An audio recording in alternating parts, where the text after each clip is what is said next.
This is a video I've literally been afraid to actually make because when this happened to me, I was terrified and devastated. Have you ever had anything that you were like super passionate about and then something happens that makes you think it might just be wiped out forever? Well, that happened to me. April of this year, I uploaded a video. Was doing really well, got a bunch of views, and within, I don't know, a few hours or a day, I got an email from YouTube saying that I had what looked at first like a YouTube strike. Getting a YouTube strike is a really big deal, especially for a guy who's pretty vested in YouTube for his business like me. So when I saw that notice, I freaked out. Now, getting a copyright claim, not that big of a deal. Usually it doesn't mean much of anything, especially if your channel's not monetized. If you have a monetized channel, a copyright claim usually just means that you're going to be giving the ad revenue to somebody else that maybe owns the content that you put in your video without their consent. But a strike is pretty major. So I got this email and I went on my dashboard and I saw stuff in it and it freaked me out. So here's the thing. I didn't actually get a strike. I got a YouTube strike warning. And thank goodness they give you a warning before a strike. Now what happens is if you get a warning, it stays on your channel forever, which really blows. But the next time you violate something that YouTube doesn't want you to do, you'll get a strike. And the first strike, they'll do certain things, but if you get 3 strikes, you are out. Your channel is going to be deleted and you can't even create a new channel. So that's a big deal if you are a YouTuber or if you rely on YouTube for your business. Well, let me show you exactly what happened to me. Now, it wasn't what I thought it was at first because I've got a lot of videos on my channel about using movie clips. I use movie clips on my videos all the time. In fact, I'll give you tips for using movie clips without getting a copyright claim or copyright strike at the end. I'll just give you the one thing that kind of matters most. I've got lots of videos on that on my channel.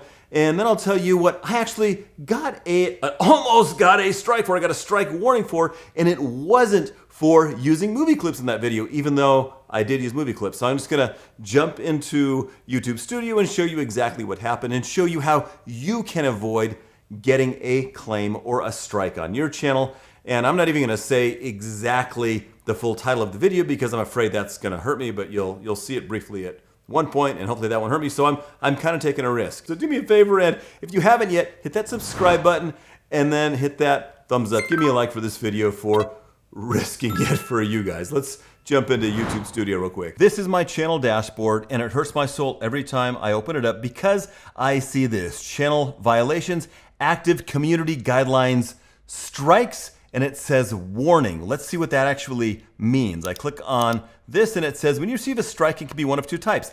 Copyright strikes, when we remove content because the copyright owner sent a complete and valid legal request asking us to do so. So that's when you use somebody else's content and the copyright owner, like a production studio that made a movie, says, hey, this guy's using my stuff without my consent, and they will give you a strike. YouTube will.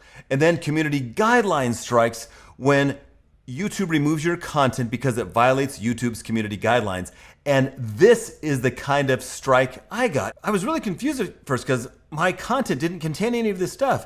It says including but not limited to, nudity, sexual content, violent, graphic content, harmful, dangerous, or spam. Like, what? So you just click on learn more and we'll go over here and see 3rd strikes. Your channel will be permanently removed from YouTube, and each strike will not expire until 9 days from the time it was issued. Remember, I got a warning and they know that I don't mean to violate their policy. So the first violation is typically only a warning, but sometimes you can get channel termination without even doing a warning in the case of something severe. So that's a big deal. So let's try to get to the bottom of exactly why I got this active community guidelines strike warning. I'm just gonna click on it and it's gonna take me to this window which says my content was removed due to a violation of our community guidelines. Got it.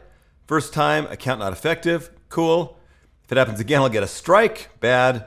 I won't be able to post, upload, live stream for a week. And if I get 2 more strikes, we already saw that, I could lose my channel completely. I go down here, I could potentially appeal it, but I don't want to appeal it without knowing what's going on.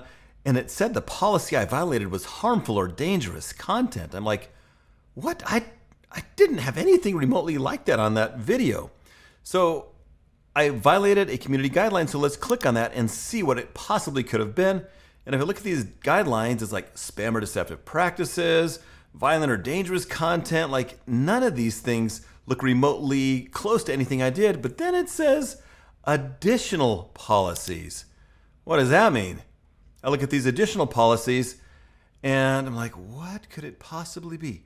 Maybe I encouraged a terms of service violation. And then, sure enough, I unknowingly, apparently, this is my best guess, violated this term of service. Because here in YouTube's terms, if you dig around a lot, you go to permissions and restrictions, and it said the following restrictions apply to your use of the service, meaning YouTube. You're not allowed to access, reproduce, download, blah, blah, blah, any part of the service. So you're not allowed to download videos off of YouTube. And in that video, I was encouraging and actually showing people how to do that. So that is what I got this community guidelines strike violation warning for encouraging people to do something that is actually against YouTube's terms of service. And I am still cursed every day having to look at this thing, which will never go away. I always have this warning. So I'm on the radar, which makes me really terrified to even make this video. So I am telling you explicitly now, do not download videos from YouTube. It is against their terms of service. There are other places on the internet where you can legally download clips. Just don't do it from YouTube because it's against their terms of service. And especially don't encourage people to do that because that could get you into big trouble. Let me stop right here for a second. Have you ever used a movie clip in your videos? Let me know in the comments below if you ever have, or if you'd like to use movie clips in your videos. At the end, I'll share with you a link on how you can legally, potentially use movie clips and TV clips in your videos. Now, there is one legit way you can download videos from YouTube, and that is if you have YouTube Premium and you have a mobile device, you can download videos to watch later when you're not connected to the internet. That is one legitimate way to do it, but you cannot re-upload these videos or use them in your videos.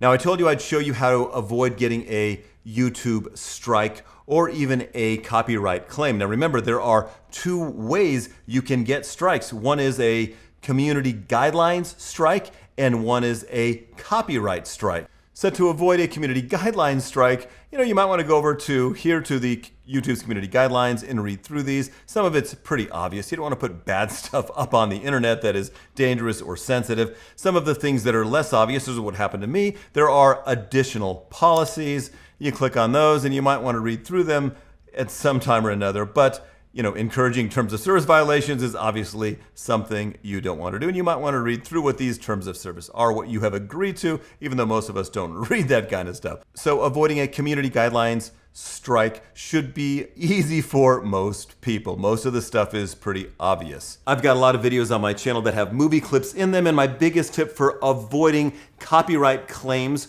for using movie clips or TV clips is to just keep them short. Anything under 5 seconds you're probably going to be okay with, but there's something more that YouTube has done to make it easier to avoid getting a copyright claim or copyright strike, so you don't have to really even risk it. You can put that clip in there that's up to about 5 seconds is what I've found from my experience. I'm not a lawyer. There's no hard and fast rules. I've got more videos about that, but that seems to be what kind of works most. But then once you put it in there, you upload it to YouTube, and YouTube's going to tell you if it's okay. Let me show you where they do that. Now, this is something that's new. It's a new feature on YouTube. When you go to upload a video, I'm just going to go hit create and just upload something random, which I will delete. Click on upload, hit select files, choose random video. It's not too big. And it's going to start uploading. Now, because I've got a monetized channel and I want to monetize all my videos, I'll click on monetization. I'll say yes.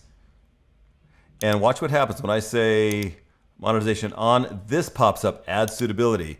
Then I say, hey YouTube, my video does not contain any bad language, adult content, violent, all of this junk. So I can say none of that stuff. It's got nothing controversial, nothing that's an issue. Now, if it has a little bit of some of these things, you can still monetize it, and it gives you the ability to decide like, okay, how bad's the inappropriate language? If you use a little bit of bad words, you can, if you're using just, slightly bad language, you might be able to get away with monetizing your video. But you just go through here and you go through all of these and make sure you don't have any of that, or that you're really honest, because if you lie about it, they're going to catch it. In my case, I never have any of that stuff. So I'll just hit none of the above and I'll hit submit rating. Then I'll hit next. add my video elements. And then this is the new thing that's up. It's checks. YouTube, once your video has uploaded all the way, YouTube will check to see if there are any copyright issues and if your video is ad friendly. So you really want to wait until these checks are finished running before you make the video public. I'm going to go ahead and hit next and save. And this is one I did a little bit earlier just for this test. And notice that there are no restrictions on this video.